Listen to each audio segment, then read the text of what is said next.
ডালিম ডালিম ডালিম ডালিম কিন্তু এইবার রাষ্ট্রদ্রোহী মামলা ফেসে যাচ্ছে। জানতে হলে দেখতে হবে, দেখতে হলে বুঝতে হবে। আর যদি না বোঝেন তাহলে তার কিছু করার নাই। যারা বুঝবেন তারা অবশ্যই আপনার ব্যক্তিগত মতামত অবশ্যই কমেন্টে জানিয়ে যাবেন। মেজর ডালিম কিন্তু আমাদের সেই ৩০ লক্ষ মুক্তিযোদ্ধার শহীদের বিনিময়ে যে আমরা বাংলাদেশ আমরা স্বাধীন করছি সেটা নিয়েও সে কিন্তু মিথ্যা অপবাদ দিয়ে গেছে বাঙালি জাতির উপরে। ৩০ লক্ষ জায়গায় তিনি বললেন ৩ লক্ষ, কারণ তিনি তো তখন মুক্তিযোদ্ধার পক্ষে ছিলেন না, তিনি ছিলেন ভয়ের জায়গা থেকে পাকিস্তানের পক্ষে। মুক্তিযোদ্ধার ভিতরে তার আত্মগোপন ছিল, মুক্তিযোদ্ধার প্রতিটা পদক্ষেপ তিনি প্রচার করতেন পাকিস্তানি সেনাবাহিনীর কাছে। ইতিমধ্যে তার লাইভ সম্প্রচারের মধ্যে আমরা বুঝতে পারলাম তিনি মুক্তিযোদ্ধার মুখোশ পরে কিন্তু মুক্তিযুদ্ধের সাথে ছিল। কারণ আমরা ৫৪ বছর আমরা যেটা জানতাম ৩০ লক্ষ শহীদের বিনিময়ে আমাদের বাংলাদেশ স্বাধীন হয়েছিল, তিনি আজকে ৫৪ বছর মাথায় এসে তিনি বললেন ৩ লক্ষ শহীদের বিনিময়ে বাংলাদেশ স্বাধীন হয়। কারণ তারা ছিল পাকিস্তানের পক্ষে, তারা কখনো সত্য কথা বলবে না, তারা চায় পাকিস্তানের নাম থাকুক, বাংলাদেশ নাম মুছে যাক। ইতিমধ্যে আপনারা জানেন ৫ জুলাই আগস্ট থেকে শুরু করে এই পর্যন্ত প্রত্যেকটা মুক্তিযোদ্ধার গলায় কিন্তু জুতার মালা পরানো হচ্ছে, প্রত্যেকটা মুক্তিযুদ্ধকে হেনস্থা করা হচ্ছে। এই জন্য এই ডালিমের কারণে কিন্তু এই বাংলাদেশের মাটিতে মুক্তিযোদ্ধাদেরকে এভাবে গলা মানে জুতা পরানো হচ্ছে।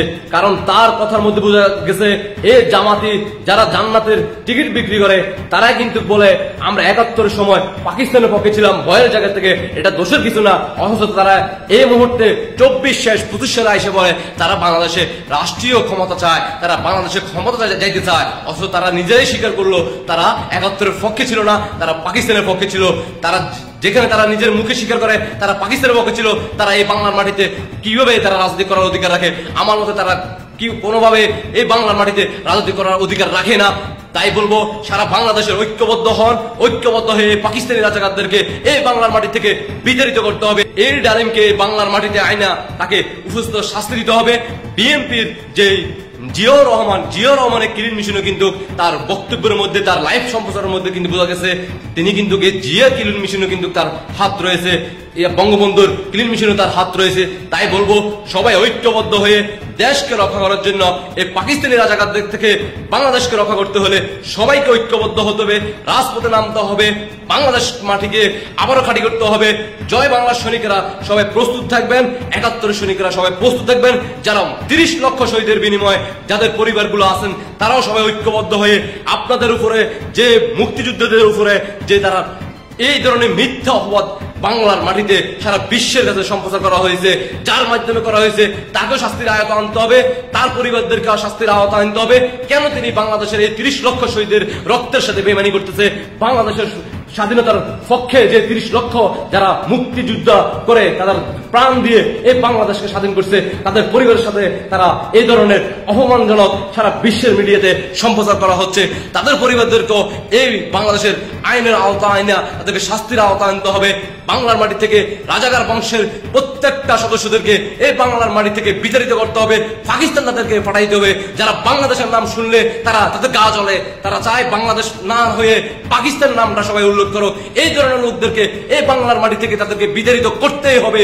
সবাই ঐক্যবদ্ধ হতে হবে, সামনে আপনারা সবাই ঝাঁপিয়ে পড়তে হবে, ঐক্যবদ্ধ হয়ে এই বাংলার মাটি থেকে তাদেরকে বিদায় করতে হবে। জিন্নাতের সকল সদস্যদেরকে বাংলার মাটিতে সর্বোচ্চ ফাঁসি দিতে হবে। যা গত ১৬ বছরে এদেরকে ফাঁসি দেওয়া হয়েছে তাৎক্ষণিকভাবে এখন যে ২৪-এ যারা আত্মপ্রকাশ করছে বাংলাদেশের রাজাকার বংশের সে জিন্নাতের সদস্যদেরকে প্রত্যেককে বাংলার মাটি থেকে ফাঁসি দিয়ে সর্বোচ্চ ফাঁসি দিয়ে তাদেরকে এই বাংলার মাটি থেকে বিদায় করতে হবে। আর কোনোদিন যাতে এই বাংলার মাটিতে দুঃসাহস না দেখাতে পারে। মুক্তিযুদ্ধকে নিয়ে যারা বিকৃতভাবে তারা অপমানজনক বক্তব্য মেনশন করে তাদেরকে এই বাংলার মাটিতে ফিরে নিয়ে আনতে হবে। তাই সবাই ঐক্যবদ্ধ হতে হবে, দেশকে রক্ষা করতে হবে। দেশ রক্ষা করলে আপনিও হবেন বাংলাদেশের নাগরিক, আমি হব বাংলাদেশের নাগরিক। যারা বাংলাদেশকে ভালোবাসেন তারা সবাই ঐক্যবদ্ধ হয়ে যান। সামনে আমরা প্রস্তুত হয়ে যে নামতে হবে রাজপথে, দেশকে রক্ষা করতে হবে পাকিস্তানি সেই জিন্নাতের বংশধর হাত থেকে। আশা করি সবাই বুঝতে পারছেন। সবাইকে অসংখ্য ধন্যবাদ। দেশবাসীকে দেখার সুযোগ করে দিবেন। আর আপনার মতামত অবশ্যই কমেন্টে জানিয়ে যাবেন। কারা কারা প্রস্তুত আছেন জানিয়ে যান কমেন্ট বক্সে। আল্লাহ হাফেজ।